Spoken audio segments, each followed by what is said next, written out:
Greetings from the past, my fellow time travelers, and welcome back to another episode of The Ladder. My name is Ty, and let's see how the situation is going to turn out. Let it be known that I leave all my belongings to Hannah Wright Nee Evans.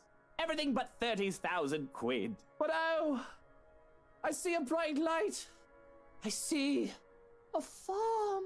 Mother dearest, is that you? Little Lucille is on his way home. I'm so sorry, but I must leave you, Hannah. Cover my face. Your eyes dazzle. I die young.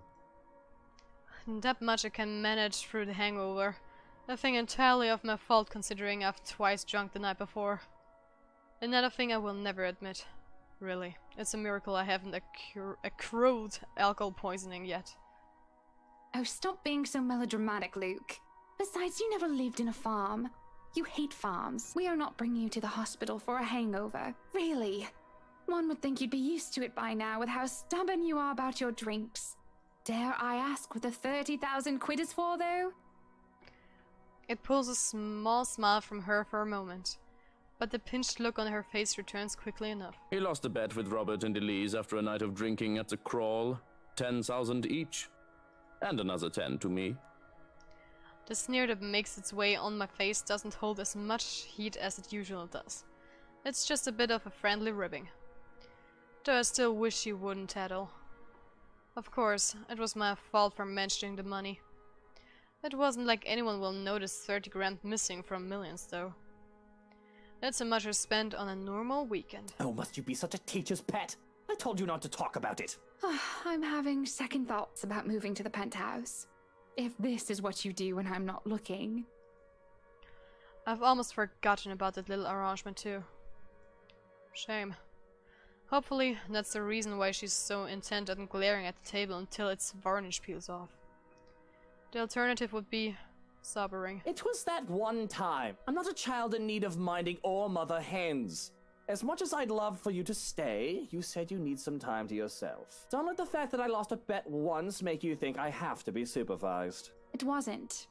I'm just worried about you, Luke. I'd be less so if you actually Shut sat up. up. What's wrong with my Windows today? Also turned off notifications when I'm playing games. Why? Why are you worried about me? I'm more concerned about what your doctor told you. How did the house call go? I didn't want to intrude on her privacy when the doctor arrived. A ridiculous sentiment considering I'm still her husband. But it wasn't like I could have done any good being there, what with nursing a hangover and all. However, a part of me feared what would be said. Not to mention, I trust that Hannah would tell me if it's something serious. Of course, it probably is something bad, and I would be a fool to hope otherwise. I'm still pretty sure she's pregnant. I found her having a seizure, for goodness sake. I should have rushed her to the hospital as soon as she awoke, but it was her insistence that kept me at bay. A cup of tea finds itself in my hand, an attempt to appease me, no doubt. But I don't bother to drink, let alone look up. If anything, I just press my forehead on the table to hide the childish pout on my lips. Not that this is any better. It was fine. The physician took some of my blood, and he scheduled me for a few lab tests tomorrow morning. I've already called for a driver and attendant to accompany me, so there's no need for you to worry.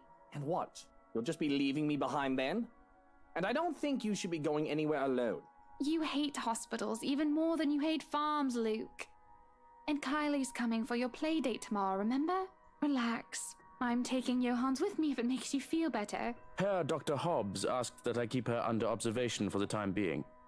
Naturally, I'll be reporting my findings at the hospital. Sitting up, I run a finger over the rim of my teacup and mull it over. I do hate the bloody place. I thought hiring Shrepton would have been enough for me to avoid the place. Apparently not. Bloody doctors and bloody sick people. I don't want to catch anything contagious. I can't even tell crying people to shut up if they get too annoying. Respecting their grief, my arse. Save for a life and death situation, I'd rather avoid the mass graveyard that hid beneath the sterile air and white tiles. I guess you two can go without me. But I can't believe how naturally you two conspire behind my back. Don't expect my help if those bloody doctors bleed you two dry. Vampires, every single one of them. Not as bad as lawyers and politicians, but close enough. Wow. You do know Carly will be upset when she finds out you're not here tomorrow. Again. She'll be happy enough to spend time with her fairy godfather, I'm sure. You're a good role model for her, despite your whining. No matter how many times Hannah claims that whining is unbecoming of me, I never listen. It's not like anyone that matters is here to judge. Well, it's not like anyone else actually matters. I'll whine if I bloody well want to, and I'll be no less so because of it. Of course, I will not tolerate another person whinings. Except perhaps for Hannah, but she hardly ever does that. Even right now, I can see as a look of pain passes on her face, and her hand goes to her stomach. Yet she keeps quiet, not bringing it up or complaining. What should I do? I'm going to save. That's first things first. Call for an ambulance, ask if she's alright. Are you alright? Should we be concerned? Maybe we should bring you to the hospital now. Oh. I just feel a little queasy, that's all. A bit more tea in me, maybe some more sleep, and I'll be right as rain. I spend a lot of time around people who lie for a living, and I can't help but feel that there's more to it than just that. Maybe it is just as she says and I'm overthinking it. But I trust Hannah will fess up before things can get any worse. She's never really lied to me before. Nothing big, at least. If you're sure, I'm just worried. You'll tell me if anything is wrong, right? You do know you can still trust me. That I do still care about you? I know that. I'm just going to be moving out soon. Even if it is for a short while, you won't always be there for me. Did you finish packing before you... I understand if you haven't, and I won't blame you if you've changed your mind after what happened. You can stay until you feel better. I'm still moving. It isn't like you can't visit to check up on me. Although that does somewhat defeat the point. Luke, I'm a big girl.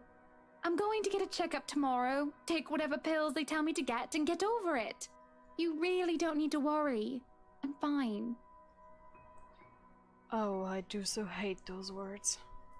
I hide my skull by taking a sip of the tea, fighting off the urge to hurl up the cup at the wall. I'm fine, she says. A lie. Apparently the sour disposition I have, one not entirely born from my hangover, is still obvious. Without saying a word, Hannah puts her hand on mine and squeezes it tight. Her hands are cold and clammy. Her grip is weak. I can see the small tremors that run along her shoulders and the paleness of her cheeks. She has yet to recover from what happened to her. She's not fine. And I'm not either. Fine. I don't need to like it, but fine. I don't think either of us really like it. But I do think it is for the best. Perhaps we should bring you back to bed. The sooner you are off your feet, the better. Is that some sort of roundabout way of saying that you want to sweep me off my feet and take me to bed? This isn't our honeymoon. I need rest, mister. I am aware that this is the farthest thing from our honeymoon. This isn't how things are supposed to be. Hannah isn't supposed to leave. I'm not supposed to let her. And if she ever did leave, it's supposed to be on my terms. Everything is going wrong. But I respect her enough to let her have her space, as she so puts it. If divorce is brought up, however, well, that's another matter entirely. Really now, you shouldn't have gotten up in the first place. Breakfast in bed exists for a reason. Come on then, back to bed you go. Are you going to carry me to bed then? You're far too heavy for that. Johans could carry you, if you'd like. Can you blame me if I enjoy food too much? I can walk, thank you very much. No.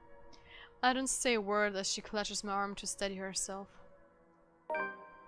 There's no protest as she uses me as a crutch while going up the stairs. No. He can be such a nice guy. But not very often. Come Sunday morning, Luke woke up with a huge hangover, to Hannah's utter displeasure. Regardless, she informed him of her plans to see a doctor back at the city. Something her husband immediately worried about, which she allayed with gentle reassurance. But that's as far as I want to go. Judging by the light blush on Hannah's face, she's gotten self-conscious about it too. Johans, look after her, and you stay in bed. I just need to go out. I'll have plenty of time to be lonely in the mansion by myself when Hana moves out. For now, I can go and stretch my legs. Fresh air, all that. Breathe.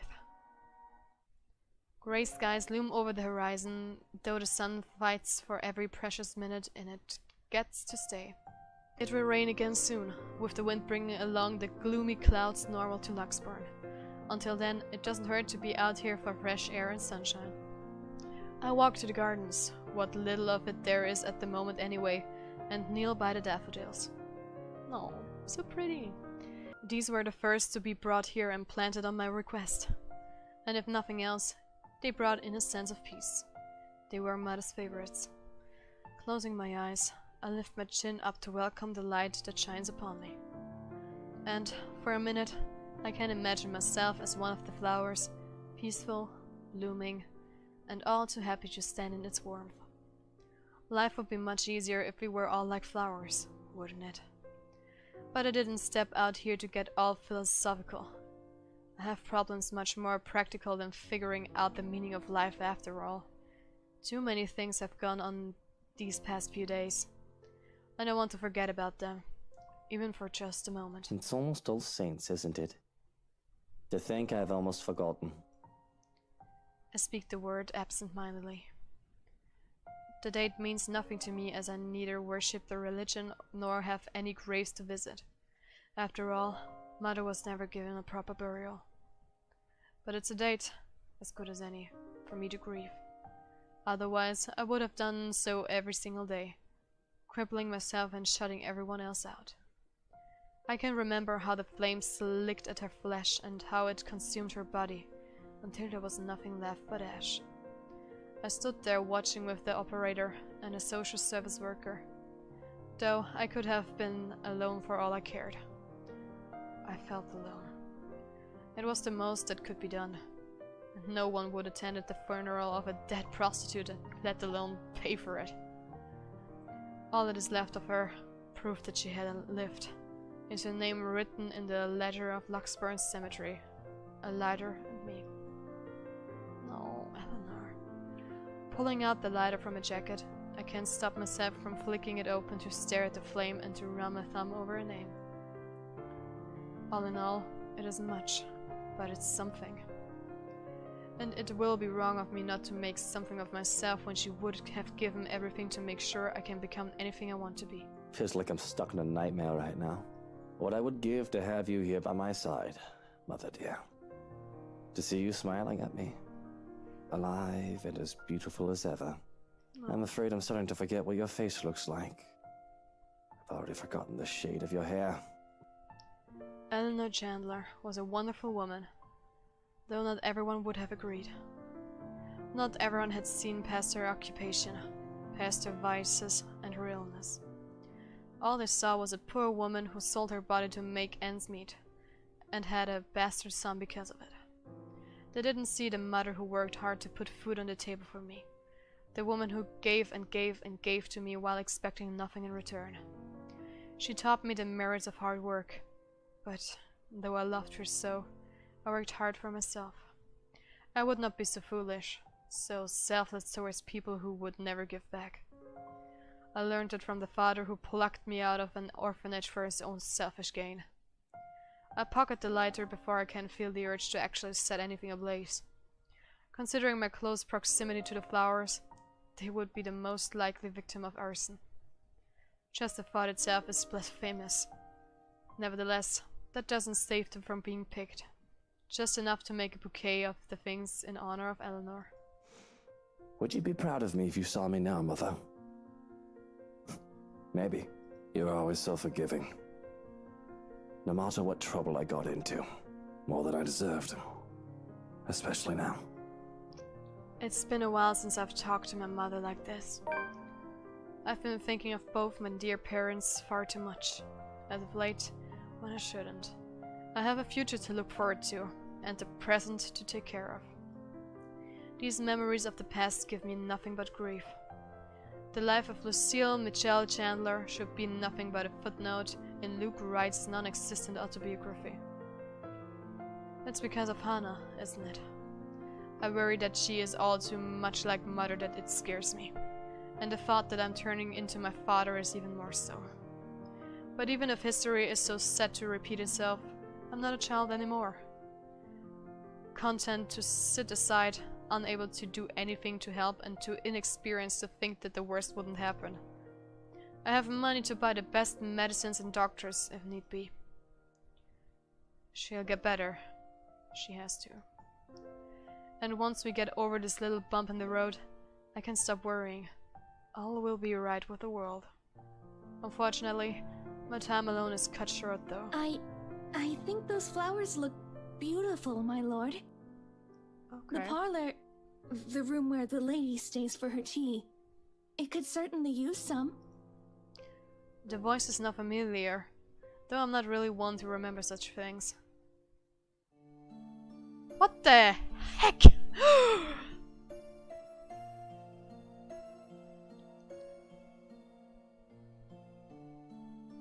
Is it her?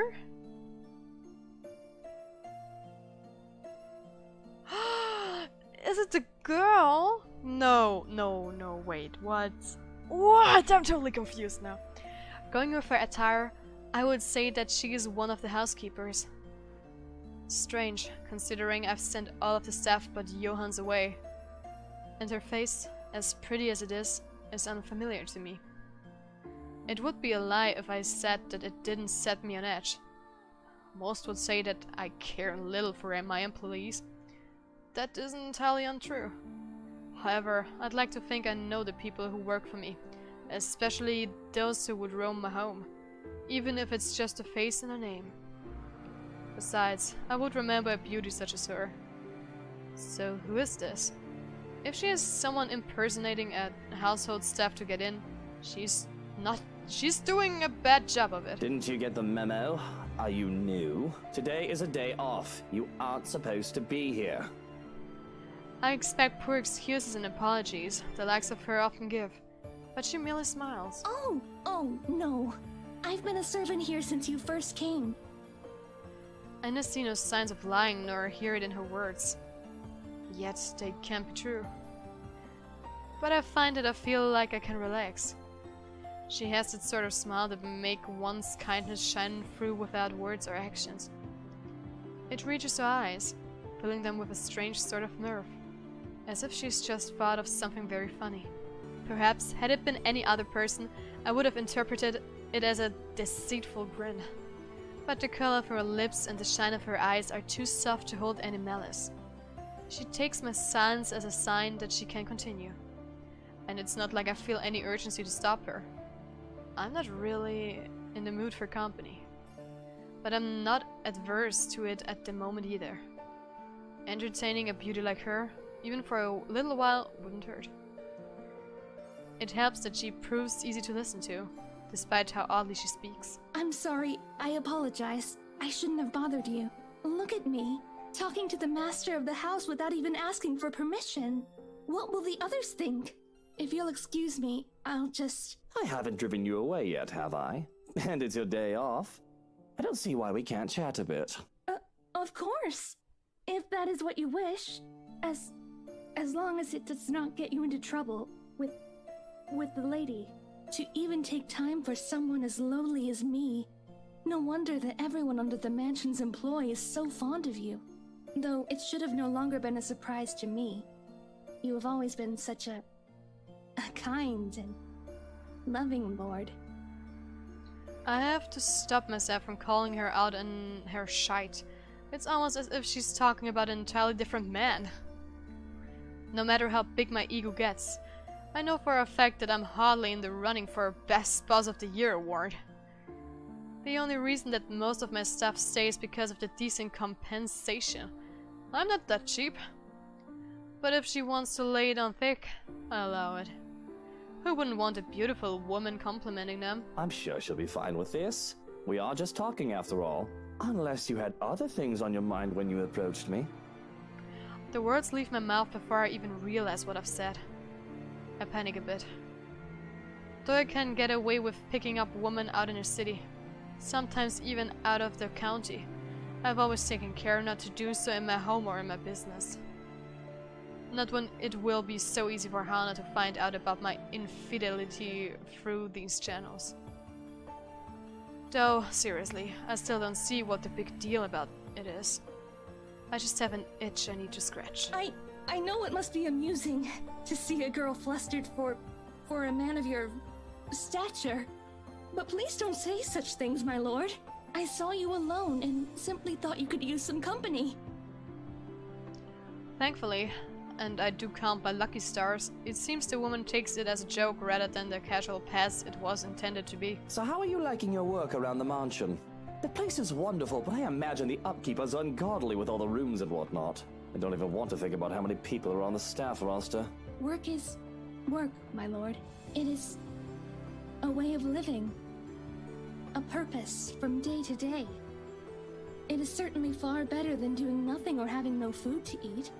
This is so interesting! Oh my god! The house itself is also beautiful. There's no lack of things to look at. I'm sure you've seen those books in the study. I can't read any of them yet, but if given the chance, I'm sorry. I shouldn't be thinking of those things, especially when the rains, they might bring more work to us soon. It will definitely be much more difficult when it returns. Idling about is the least I should be doing. I guess you can put it that way if you want to be brutally honest about the whole thing. And the rain shouldn't be a problem, hopefully. Maybe. If a little dreary, at least she doesn't beat around the bush. I like the honesty. Many would bemoan their status as a household staff, as a janitor or other menial role, and believe themselves to be for greater things. And I would not begrudge the idea that one can always get better. But one shouldn't be so discontent with what they have either. The rain is something I simply must get accustomed to, if I am to live here. I've not spent long in this place after all, but I have been told that it has rained in this nation since a mother's time, and their mother's time. There is little we can do about it. I am just glad to have time in the sun, even for a short while. Isn't that the truth? Really, these sunny days have been welcome, though I can't imagine they'll last for long. Sometimes I just want to pack my things and leave for somewhere like, say, the Bahamas or whatnot. Get some sun and surf. But certainly, you will return for us, won't you? This is your home, after all. Your people. They won't be pleased if the master of the house leaves. Of course, I can't very well leave my businesses hanging here, can I? I just wish I could actually trust people enough to go on vacation without taking work with me. I've also got to get back here if I ever want proper meals. A proper pudding is something you'll never find out there. The woman nods in understanding, and I must say that she makes for a fine listening ear. Though what she says next gives me pause, whether she meant for me to hear it or not. And good tea. From what the cook has been telling me, I've yet learned how to prepare one. Perhaps once I do, it would endear the lady of the house to me. I never expected her to be so unkind after what she did for me. It's her. Oh my god. It's really her. Oh, it's only if one catches her in a foul mood. I wish I knew how to avoid her anger. I highly doubt she means Hana. That woman really has a mean bone in her body.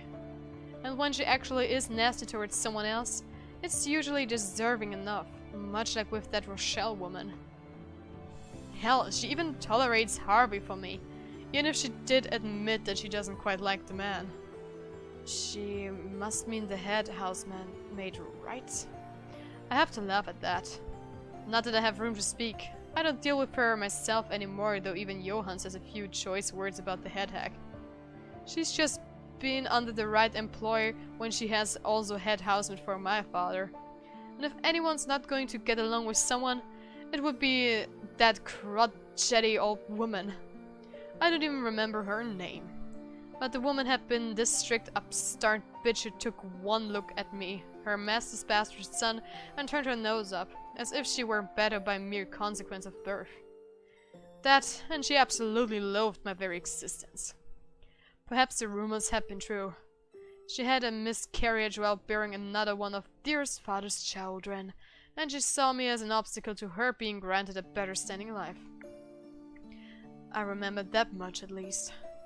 The only reason I haven't sacked her yet is because of her competence.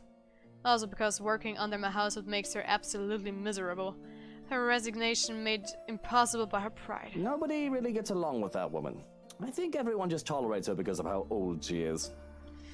Well, I think there's just a big misunderstanding here, Luke. But guys, that's it for this episode. Thank you so much for watching. Leave a like, subscribe to my channel. If you're already subscribed, click on the notification bell down below so you get notified when I upload my videos. Share us on all your social media, and guys, I will see you in the future or back in the latter. High five.